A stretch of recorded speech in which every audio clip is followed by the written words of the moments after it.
Welcome to the Gringos in Buenos Aires Podcast, a podcast that brings expat/immigrant life to you. I'm your host, Paul Perry, and today's guest is originally from a small Canadian town located somewhere between Ottawa and Montreal. She's a learning and development specialist, an AI trainer, and a career coach. Let's give a warm welcome to Karalee. Welcome, Karalee.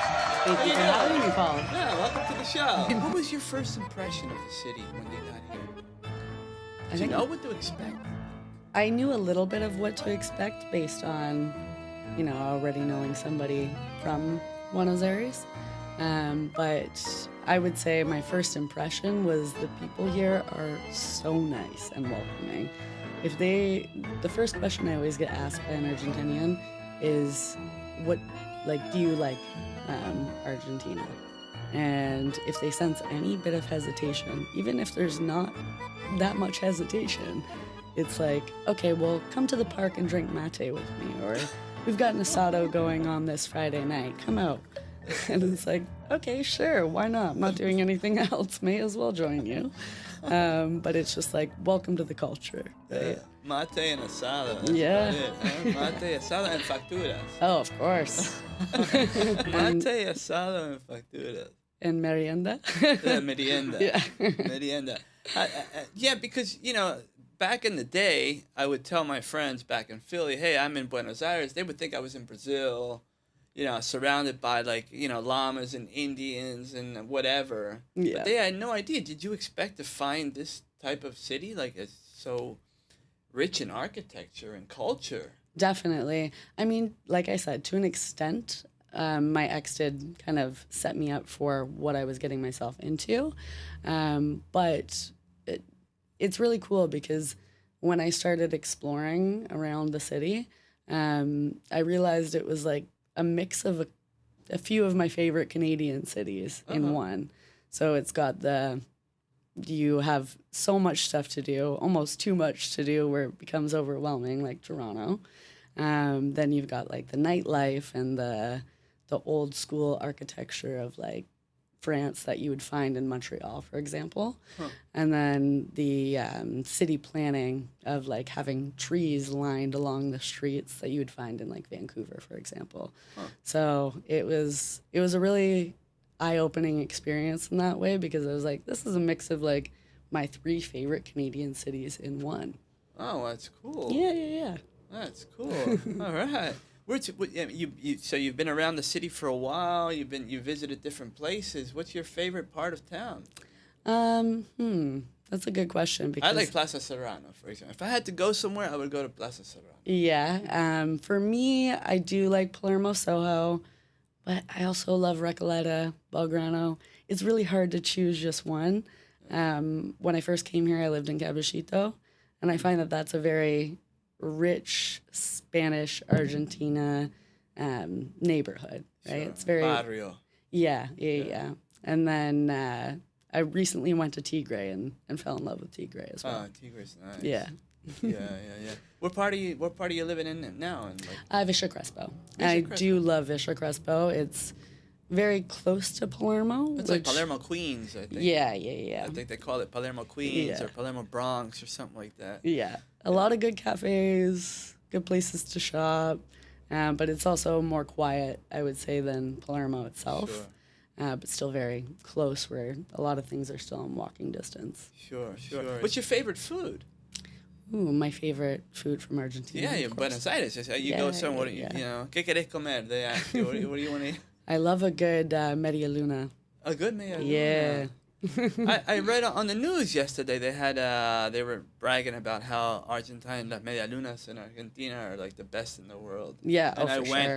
I went to the bakery and I bought some facturas. Yeah, and the ham and queso, perfect. It's the perfect mixture of salty and sweet. Oh, okay. Yeah. All right. Do you drink mate? Oh, yes, I do. Yeah. When was the first time you drank mate? Actually, in Barcelona. Oh, in Barcelona. And what did you think? What was your first impression of mate? There's not too much flavor to it. And then I had the cold mate, I would say, about a month and a half into my Buenos Aires experience. So I think that's tirare, and I don't know if I'm pronouncing. Yeah. Tirare, that's in Paraguay. Yeah. In Paraguay, they drink the tirare. They drink cold. They also do it here, but it's more so in the heat of the summer. Yeah. But yeah, I really like that one because usually it's mixed with juice. Sure. Do you prepare mate at home? Do you have mate? You have the whole kit? Yeah. A friend taught me, thankfully, because I was just kind of pouring mate into a cup and then pouring hot water over it. Yeah, they go crazy. And then putting the straw into it. I can't remember what the straw is called right now. The bombilla. The bombilla, yeah. So I was putting that into it after I put everything in, and my friend watched me do it one time, and she was like, Karalee, no. She's like, are you not watching when they prepare it? I'm like, no. I just kind of assumed this is how you do it. Yeah, they take their mate seriously. Oh, yeah. And their asado. Sure. Yeah. And their asado. All right, cool. What do you like to do in your free time in Buenos Aires? I love to explore the city. So usually a couple of my friends, we all kind of like to explore.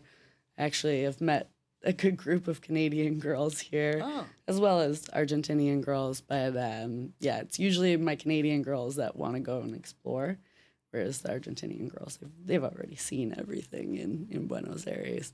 So we typically go out to the parks. I live close to Parque Centenario. Okay. It's a beautiful park. Parque La Zama. Also a really nice one, of course, Palermo Park. I still have yet to go to the Japanese gardens, but I've heard great things. Yeah, it's expensive. Is it? Yeah. Oh, okay. It's expensive. It's expensive. If you make dollars. Yeah. Well, it's probably still expensive if you make dollars. How long have you been here? I'm sorry. So I've been back since the end of October, but I was here originally for around 6 months. So all in all, pretty much a year. Yeah. All right. Yeah. All right. And how do you find prices here? I do find them relatively good, but it's not so much like the day-to-day stuff of like going out to eat or going out to the bars and stuff like that. It's more so Canadian grocery prices are extremely expensive. So I find the grocery prices here are really good. And the cost of living in terms of rent is also very good. So I pay $400 a month for my apartment. And in Toronto, you just would not be able to get a place. What's that like, renting? What's that like? Do you they renew your contract? Because there's been a lot of changes in the rental and everything else. So you are Airbnb? So when I first came here, I was living at my ex's apartment. And then I started Airbnb-ing. There was just disaster after disaster with that one. Why is that? I think it's just because a lot of the people that were renting during the summer, they were away on vacation, so they had other people kind of taking care of it. Just very like slow to respond on things like a leaking toilet and things like that, or broken AC. I'm like, it's a heat wave. I kind of need air conditioning. But I lucked out, and there was a friend who was renting off of this woman that she knew. So she was leaving Buenos Aires at the same time that I was kind of having these issues. Sure. So she was like, I'll put you in touch with her and you can just rent out the same apartment.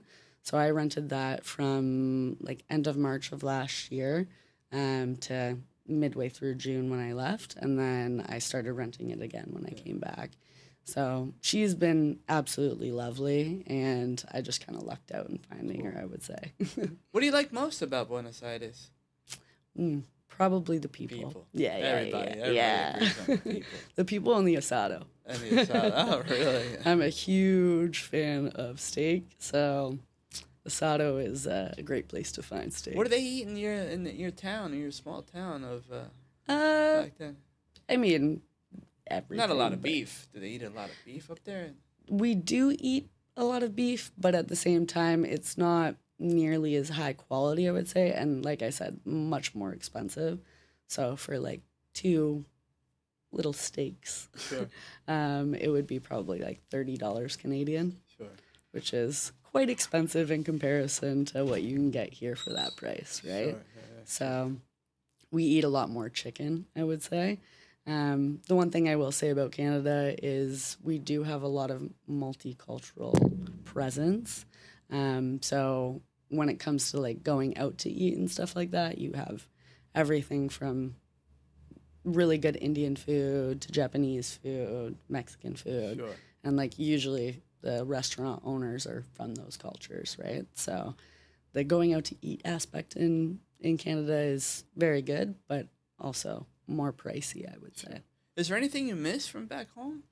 Yeah, definitely. I definitely miss the winter. The 'Cause winter? I've been skipping it for a couple years now. Yo, you ice skate? I do ice skate. Yeah, so I grew up on the St. Lawrence River. Okay. And my dad used to flood the ice with a hose. Uh-huh. We call it the good old Canadian Zamboni. Uh-huh. So that makes the ice more flat so you can skate on it. Sure. Puts up boards around it and stuff like that. So definitely a lot of my winters spent ice skating or going to the hills and snowboarding and stuff like that. Yeah, I miss ice hockey. Yeah. I'm from Philly originally, and we had snow. Yeah. We appreciated snow. We appreciated playing sports in the snow. It didn't freeze up like in Canada, but you enjoy the snow. Yeah, definitely. Have you been to the south? Have you been to Bariloche, these places? I have not yet. I'm going to Bariloche at the end of the month. So it's a friend's birthday on the 24th of March. So we're going up there the 23rd through the 26th. Yeah. And our plan is to definitely explore around a little bit. But I actually might move to San Martin during the winter. Oh, okay. So close to Bariloche, but... you'll feel real at home there. Yeah, that's what I was thinking. Really isolated. It's really cold. Yeah. It's really expensive down there, too. That's what I've heard. I'm moving down there with a friend, so we'll have a good time, I'm sure. And aren't you afraid of the Wi-Fi not being good enough down there? Ooh, I didn't know. Have you thought of the Wi-Fi? I know the Wi-Fi, people have told me that the Wi-Fi in Buenos Aires is really good compared to other places like Costa Rica. Yeah, for example. Yeah. But even then, you need good Wi-Fi. Yeah. Well, I actually had a power outage in Villa Crespo. It was like all of Villa Crespo the last time I was here. Yeah. And I was literally performing a training, like a seminar at that time. So everybody was looking to me, and then I just went offline. Ooh. And it took a little bit to get back online, so my company had to dismiss that class, and I had to find a co-working space in Palermo that still had the power on. So that was a bit of an eye-opener because that's never happened to me in my career. But I've not thought about the Wi-Fi in San Martin. You got Starlink, though. Okay, perfect. Starlink works. Yeah. You need a transformer, like a little electrical adapter because of the power, Yeah. the voltage going up and down, so they blow up. Yeah. So Starlink is a good option. Okay. And what's your least favorite? We know your most favorite. What's your least favorite thing about Buenos Aires? Ooh. What gets on your nerves? Is there anything that gets on your nerves? So there is definitely one thing. I would say especially walking around like Villa Crespo and Palermo, there's crosswalks everywhere, right? But cars just seem to want to go regardless of it being what I feel like is a pedestrian right of way. Yeah, no. Especially because in Canada, it's like the pedestrian always has the right of way, even if they're jaywalking, which is like illegal technically. But if a car were to hit you, even if you were jaywalking, it would be on them. So that has been definitely a huge culture shock of like walking around and the cars aren't stopping and you're like, I technically feel like I should have the right of way, but maybe I'm just not culturally with it. Sure. Also, there are no corners here. Yeah. There's no such thing as standing on the corner. Yeah, no. So there are no corners. Yeah. You can stand somewhere like on the curve of a corner, but there's really no corner. And there's always a car block. It's hard. Crossing the street is, it's dangerous. Definitely. Yeah, pedestrians gotta be really, watch your step. Watch where you're walking. Yeah. In Buenos Aires. That's why I'm definitely thankful for my ex introducing me to the city because he was like, you can't do it like you do it back home. Like, watch out, watch where you're going, look both ways. I'm like, I typically do look both ways regardless, but it's one of those things where, and definitely with like pickpocketing and stuff like that, he's like, do not bring your cell phone out of your bag while you're in the streets. Don't have it like laying on the table as we're out on a patio or something like that, because that's how people get their phones snatched, basically. Sure. Well, cool. That brings me into my next question. What advice would you give to someone coming to, a friend, family member, someone thinking about coming to Buenos Aires, to Argentina, maybe even relocating? Are you here for long, or are you an immigrant, or you're an expat? What? I'm definitely still more on the expat side of things, I would say. I do plan to be here for a longer time, so I'm actually looking into like taking classes at UBA, just to see if I can get my student residency in the meantime of potentially getting my citizenship or permanent residency eventually. So in the early stages of that, but I did bring my cat here. He's 12 years old, and we traveled for about 20 hours, so I'm not really looking to do that to him again anytime soon. So that is the plan, is to stay here more long term. And I would say my advice to anybody that's coming here is definitely do your research, figure out the places that you want to go, the activities that you want to do, but also make sure to take in the adjustment of a new culture, especially if you're coming from North America, with ease, I would say, because I think the nightlife here can get pretty crazy. And like I said, like Toronto, there's always something to do. In Toronto, things shut down pretty early. Here, they go all night. So it's just one of those things of being careful with that adjustment, but also being careful with things like your valuables, right? So not being out there all willy-nilly with your phone, recording everything. And I would say especially in places like San Telmo, for example, where it gets really busy on a Sunday, you don't really want to be having your phone out on the patio and stuff. Were you able to adjust to the hello kiss? Yeah, that took me a little bit. Yeah? Why? It's even still a little bit awkward sometimes. You don't know what to do. Yeah. Because it's just like cultural adjustment, right? In Canada, sometimes we don't even hug each other. We just handshake when we first meet, right? Girl, boy, girl. I mean. Yeah. Actually, to the point where there's been numerous times where I've almost kissed people on the mouth by accident because they're going for one side of the cheek and I'm going for the same side of the cheek. Oh, so I've worked a couple shifts at the Classic waitressing, and my El Jefe at one point almost met him in the middle. Charlotte almost met in the middle. I was like, oh goodness, this is a bit of an adjustment here. I once kissed one guy in the ear. It's just on the ear, and it's just like, oh geez, I just kissed this guy on the ear. And you go that sound. It gets pretty awkward sometimes. Yeah, especially at parties. Yeah. Yeah, when you're drinking. Yeah, you ever go to a party and have to kiss everybody there at the table? Yeah, definitely. Yeah. And it's like after like the 15th person, you're like, okay, how much more do I have to do? Yeah, I just give it a hello, hola, buenas, beso todos. Yeah. All right. Let's give a big round of applause for Karalee, who had the buena onda. How's your castellano, by the way? Castellano, what does that mean? Castellano, tu español porteño. Oh, mi español es muy mal. Oh, español es muy mal. Any words that stand out? Any Castellano words? Are you familiar with the word boludo? See, and boludo? I call my cat Gordito. Gordito? He's a chubby little guy. All right. Are you planning to take? Yeah, you said you're planning to take some Spanish. Yeah. That is the plan for sure. All right. Do you have a teacher? I do not have a teacher, but I do have a friend who is a Spanish teacher. She's currently in Greece right now, so she's doing things online. Sure. I would love to do things more so with her when she comes back and like is in person. Sure. I find that's the best way that I learn. But I've heard great things about her through my friends, so maybe I will take her up on that. It's all about the verb to be. Yeah, and then there is the Escuela de Idiomas. I don't know if I'm saying that correctly. How do you get around not speaking any Spanish? I'm better at when it comes to ordering drinks and ordering food. So I get around that way. All right.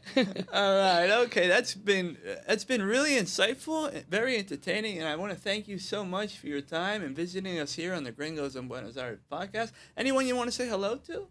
I'll say hello to my friends and family back home, as well as all of my regulars at the Classic. They're great people, as I'm sure you already know there, Paul. Yeah. All right. Okay, thank you. We'll catch you next time for another dose of the Gringos in Buenos Aires podcast. Ciao for now.